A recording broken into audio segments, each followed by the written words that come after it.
En Mamá SOS vamos a tocar este tema que debe preocuparnos a todos como sociedad y sobre todo como individuos, como padres de familia, y es saber que a veces en esa disciplina que queremos impartir a los hijos, que queremos introducir en el hogar, podemos estar teniendo excesos y llegar al maltrato infantil. Las cifras muchas veces son alarmantes en estos países en donde los paradigmas nos obligan a hacerlo, llegamos a relaciones patológicas y por supuesto sufre el núcleo familiar y sufre cada una de las entidades que conforman. Esto que es tan importante, que nosotros además queremos tener un mundo mejor, sin duda. Y los niños son las primeras víctimas de esta situación.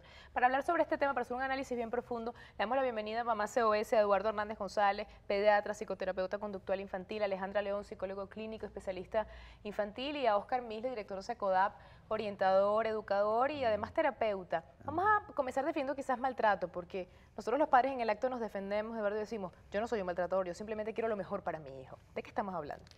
Bueno, fíjate, realmente no existe un término único para hablar de ese maltrato, pero existe una, digamos, definición así grandota, que es todas aquellas acciones que realmente comete una persona, una sociedad o una institución en contra de un niño y que altera todo ese, digamos, desarrollo evolutivo normal de ese niñito. Y ese maltrato puede ser físico, Alejandra, puede ser verbal, digamos, se puede clasificar. Sí, hay diferentes tipos de maltrato. Quizás el que llega más a consulta a mi consulta es el maltrato psicológico. Y es súper difícil identificarlo porque generalmente los vínculos entre el niño y el maltratador se establecen a través del maltrato. Entonces, el niño en sí mismo no piensa que está siendo maltratado, sino que es una manera de vincularse con una persona, porque generalmente el que lo maltrata es también el que le da comida, el que lo lleva al colegio, el que le da otras cosas. Entonces, es muy difícil. Pero ¿crees tú, Oscar, que todo esto es un poco consecuencia de que entendemos el castigo como una forma de lograr lo que queremos con nuestros hijos, de imponer nuestra autoridad, y la línea es muy pequeña, muy delgada para pasar a ser maltrato físico? Qué buena pregunta, y además esta oportunidad es una maravilla. ¿Por qué? Porque en la LOMNA, ahora en el artículo 32A, hacen la diferencia, ¿no?, entre castigo físico y maltrato. Y la diferencia es que castigo físico es cuando la intención es educar, es corregir, y la intensidad no deja marcas, ni deja marcas visibles, por supuesto, ¿no?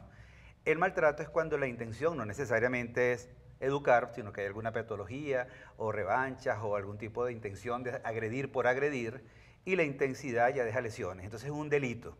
¿Por qué se hace la diferencia entre castigo físico y maltrato? Un poco desde el punto de vista pedagógico. Tú le preguntas a unas mamás, suponiendo que estamos en un taller ahora, y le preguntas, ¿el maltrato físico es común en sus hogares? Y todo el mundo te dice, no. Pero nos hemos dado cuenta que cuando hablas de castigo físico con la idea de corregir, entonces te dicen una nalgada a tiempo siempre ayuda, y es una forma de agresión, y eso vamos a profundizarlo. Entonces simplemente es diferenciar, y así está en la LOMNA ahora en la reforma, que el castigo físico se diferencia del maltrato es en la intensidad y la intención, en el castigo físico, y en el caso del maltrato ya hay agresiones, desprendimiento de huesos, quemaduras, lesiones, pues lesiones. Lesiones importantes. ¿Quién es más maltratadora, la madre o el padre, Eduardo? Bueno, según uno realmente revisa literatura y es el padre. El padre, el otro tipo también sería padrastro, un tío, un hermano mayor, pero también la madre realmente aparece.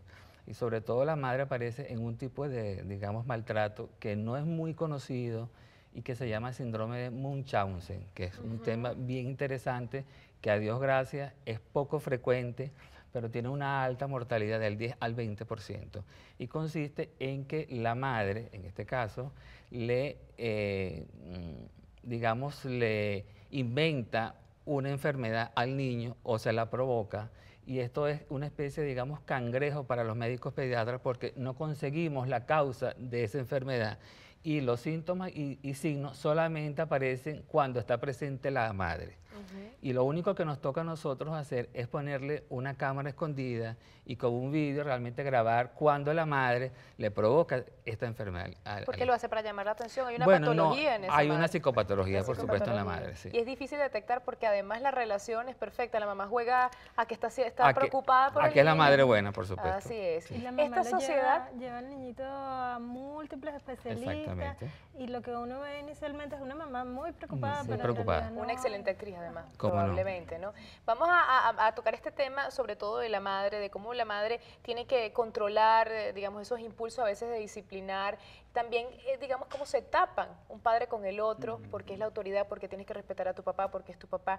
En esa frustración interna que la madre a veces no puede hablar, se queda callada. Yo creo que esto es muy importante. Y también como pediatra, Eduardo, ubicar qué cosas físicas llegan a tu consulta que te puedan estar a ti diciendo que ese niño en efecto es maltratado. Pudiéramos inclusive en este minuto, antes de ir al corte, adelantar algo para que la gente se quede Sí, para bueno, el próximo.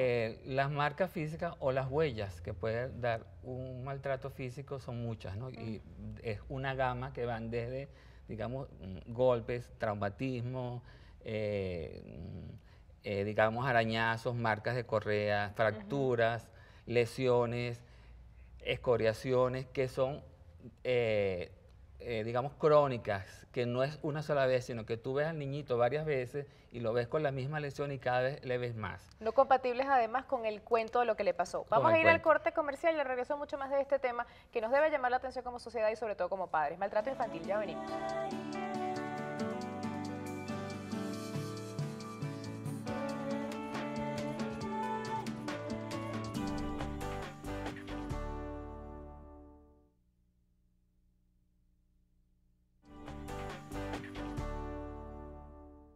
Seguimos con más de Mamá SOS, conociendo en detalle, pues definiendo maltrato infantil, conociendo un poco qué puede haber detrás del exceso de una madre o un padre, quiénes pueden ser los potenciales agresores y cualquier cantidad de, digamos, de datos que nos pueden ayudar a otros, valga la redundancia, y también a no caer nosotros en ese error.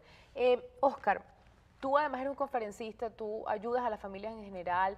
¿Esto es algo exclusivo de alguna clase social en particular? No, eso se ve en absolutamente todas las clases sociales. Y además es un problema transcultural. ¿Qué significa eso? Que en todos los continentes y en todas las culturas se castiga físicamente o se maltrata. Eso no lo digo yo, eso lo dice Pepa Hornos, que es una española investigadora que ha trabajado con Save the Children. Y es increíble cómo desde la India hasta acá, en Margarita, se castiga físicamente y se maltrata.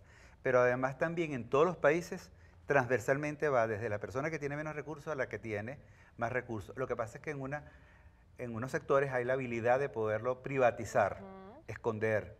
Se trata en consulta privada y en el otro, como se va a hospitales o centros, se hace más visible. Pero toca todas las culturas y todas las realidades. El niño protege, Alejandra, al padre, a su agresor, porque es una relación de amor, comentábamos. Sí, inicialmente sí. Sin embargo, si logra desarrollar un vínculo con otra persona, un terapeuta, por ejemplo, un vínculo mucho más sano, es probable que en algún momento, a través de pruebas psicológicas, por ejemplo, se pueda identificar situaciones de maltrato, incluso del maltrato un poco más fino, que es el maltrato por negligencia, cuando los papás dejan de hacer cosas que contribuyen a su desarrollo evolutivo y esas cosas que dejan de hacer lo afectan definitivamente. En ese momento es probable, a través de algunas pruebas psicológicas, determinar algunos factores que pudiesen estar entorpeciendo su desarrollo. Pero, por ejemplo, pasará muchos años o ya habrá un daño irreversible para que pueda tener un terapeuta, ya sea escogido o indicado por otra cosa, para que haya ese descubrimiento, ¿no? Porque mientras siga estando bajo el ala de este agresor y este agresor controle todo lo que pasa con el niño, no podrá ser tratado, Eduardo. Bueno, sí, bueno, eso ya serían las secuelas que deja el maltrato En el infantil. adolescente, por ejemplo. ¿Okay? Entonces, fíjate, existen varios criterios para uno pensar qué tan grave es la situación. Por ejemplo, mientras menos edad tenga el niño, es decir, menos de 3 años, y el daño es mucho más severo. ¿Okay? Mientras más edad se da al niño, menos daño severo.